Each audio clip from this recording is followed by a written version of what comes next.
بسم اللہ الرحمن الرحیم۔ آج ہم بات کریں گے انسانی اور قومی زندگی میں مقصد کی اہمیت۔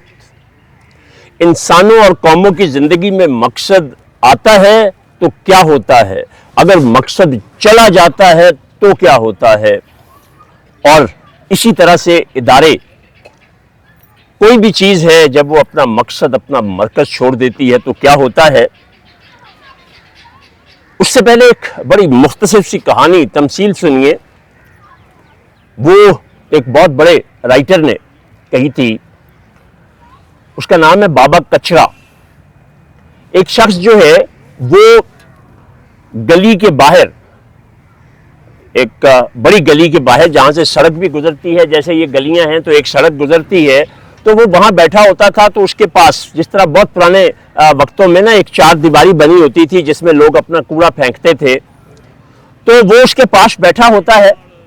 کسی نے کبھی اس کو وہاں سے ہلتے نہیں دیکھا، اور لوگ حیران ہوتے تھے، یہ کھاتا پیتا کہاں سے ہے، کس وقت ہے، کپڑے نہیں بدلتا۔ ایک رات کیا ہوتا ہے، بجلی چمک رہی ہے، بارش بھی ہو رہی ہے، تو اس میں وہ ایک نومولود بچے کی آواز سنتا ہے رونے کی۔ تو وہ تھوڑا سا اٹھتا ہے اور دیکھتا ہے کہ وہ جو کوڑے کا جگہ بنی ہوئی ہے وہاں کوئی معصوم بچے کو پھینک گیا۔ وہ اس بچے کو اٹھاتا ہے۔ اب اسے کیا پتا کہ بچے کو چپ کیسے کرانا ہے یا اس کی ضروریات کیا ہیں، اس کو کچھ سمجھ نہیں آتا۔ تو اس کو ایک خیال آتا ہے، وہ کوڑے میں ہاتھ مارتا ہے تو اس کے ہاتھ میں ایک آم کی گٹھلی آتی ہے۔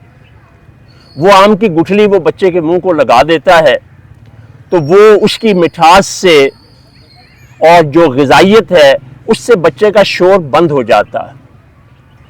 اگلے دن صبح گزرنے والا ہر شخص دیکھتا ہے، لوگوں نے اس کا کچرا نام رکھا ہوا تھا، اصل نام کیا تھا کچھ پتا نہیں۔ تو اگلے دن لوگ دیکھتے ہیں کہ بابا کچرا اپنی جگہ پر موجود، بڑی حیرت ہوتی ہے کہاں چلا گیا۔ تو پھر وہی لوگوں نے دیکھا کہ سڑک کے دوسرے کنارے ایک کھلا میدان ہے، اور اس میدان کے اینڈ پہ ایک بلڈنگ بن رہی ہے، اور اس کے ساتھ ہی ایک درخت ہے، اور درخت کے نیچے کپڑا بچھا ہوا ہے، اور ایک چھوٹا سا بچہ اس کے اوپر لیٹا ہوا ہے، اور بابا کچرا جو ہے وہ ایک ریڑھی جس میں اینٹیں ڈال کے لے کے جا رہا ہے۔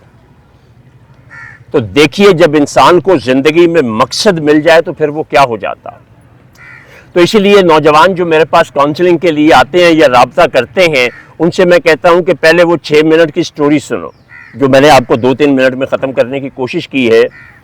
تو یاد رکھیں کہ مقصد اتنی اہم چیز ہے۔ اس آدمی کی عمر کتنی تھی، وہ ایک کہانی بنی ہوئی ہے نا، لیکن اس نے ساری زندگی میں چونکہ مقصد کوئی نہیں تھا تو اس نے جانوروں سے بدتر زندگی گزاری۔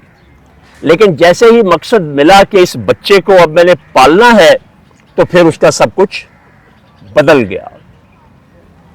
اسی طرح سے اگر آپ قوموں کی زندگی میں آئیں، قوموں کی زندگی میں بھی جب مقصد آتا ہے تو آج تک جب سے انسان نے تاریخ لکھنا سیکھی ہے، یہ جو ڈاکومنٹڈ ہسٹری ہے نا انسان کی، جب انسان نے لکھنا سیکھا وہ 5000 سال پہلے کی ہے۔ مصر سے یہ جو تحریری تہذیب تھی اس کا آغاز ہوا تھا۔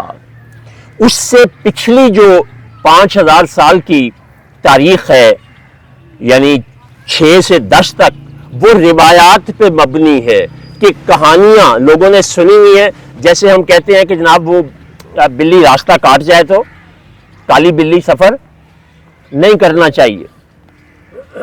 اب یہ سنی ہوئی کہانی ہے نا، تو اس پہ اعتبار کر لیا۔ اگر 10,000 سال سے پیچھے چلے جائیں تو پھر قیاسات ہیں، قیاس کیا جاتا ہے، گمان کیا جاتا ہے کہ ایسے ہوا ہوگا۔ تو جو انسان کی ڈاکومنٹڈ ہسٹری ہے، اس میں آپ لوگ جو یہاں بیٹھے ہیں اور جس ملک سے تعلق رکھتے ہیں، وہ دنیا کا واحد ملک ہے جو صرف 7 سال میں بنا۔ اس وقت کے 20-22 کروڑ مسلمان جو پورے بر صغیر میں موجود تھے، انہوں نے زندگی کا ایک مقصد بنایا کہ پاکستان جو لینا چاہتے ہیں، جو انہوں نے 40 میں نعرہ لگایا کہ ایک قرارداد پاس کی، تو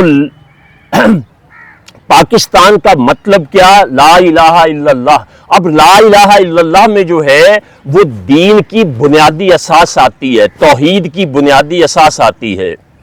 اور ویسے یاد آپ کو بتاؤں، جو لفظ الہ ہے، لفظ الہ جو ہے عربی زبان میں اس کا مطلب ہوتا ہے کوئی ایسا حاکم جس کی آپ ہر بات مانیں، بغیر تبدیلی کے مانیں اور خوشی سے مانیں، اور اگر کوئی تکلیف آ جائے اس پر عمل کرتے ہوئے تو آپ اس کو خوشی سے برداشت بھی کریں۔ اور کسی آدمی کی زندگی میں سوائے اس کے کوئی مقصد نہیں تھا۔ ایک دھوبی جو کپڑے استری کرتا ہے یا دھوتا ہے، اس کا دفتر بھی، اس کی دکان مسلم لیگ کا دفتر تھی۔ ایک سائیکلوں کو پنچر لگانے والا ہے تو وہ اس کا چھوٹا سا ڈیرا جو ہے وہ بھی مسلم لیگ کا۔ ان کے پاس پیسے نہیں تھے، قائد اعظم سے ایک بہت بڑی اس وقت کی مذہبی جماعت نے 50,000 روپیہ مانگا تو مسلم لیگ کے ٹوٹل خزانے میں 50 روپے پورے نہیں تھے۔ اب تو 7 سال کے عرصے میں دنیا میں آپ ہسٹری اٹھا کے دیکھ لیں، کبھی ملک نہیں بنا۔ تو قوموں کی زندگی میں مقصد ہونا اتنا عام تھا۔ اب وہ مقصد تازہ تازہ تھا تو اس کے لیے کرسیاں دفتروں میں جب نہیں تھیں تو لوگ گھروں سے کرسیاں، ان کے گھروں میں بھی نہیں تھی، پیڑیاں، پھٹیاں، تختیاں لے جا کے تو اس پہ ٹاٹوں پہ بیٹھ کے افسروں نے کام کیا تھا۔ اور تو اور کامن پنیں نہیں تھی تو سرکنڈا، کانٹے استعمال کیے، گھروں سے لالا کے دفتروں کی زندگی چلائی، کیونکہ مقصد تھا سامنے۔ جیسے ہی مقصد ہٹا تو پھر دفتروں سے چیزیں گھر جانے لگیں۔ پھر 2 روپے کی کوکا کولا لینے کے لیے 200 روپے کا پیٹرول جو ہے وہ خرچ کیا گیا۔ جب قوم کی زندگی میں سے قومی مقصد اور اجتماعیت نکل گئی تو پھر یہ ہوا کہ ٹائی لینے کے لیے C-130 جو ہے وہ جا رہا ہے کہ وزیر صاحب ٹائی بھول آئے ہیں جو میچ کرتی ہے۔ اس وقت کے حکمران کو سری پائے بڑے پسند ہیں فلاں جگہ کے، تو جہاز جا رہا ہے اس کے لیے سری پائے لینے۔ تو یاد رکھیں کہ مقصد ہو تو ملک بنتے ہیں، مقصد نہ ہو تو سب کچھ برباد ہو جاتا ہے۔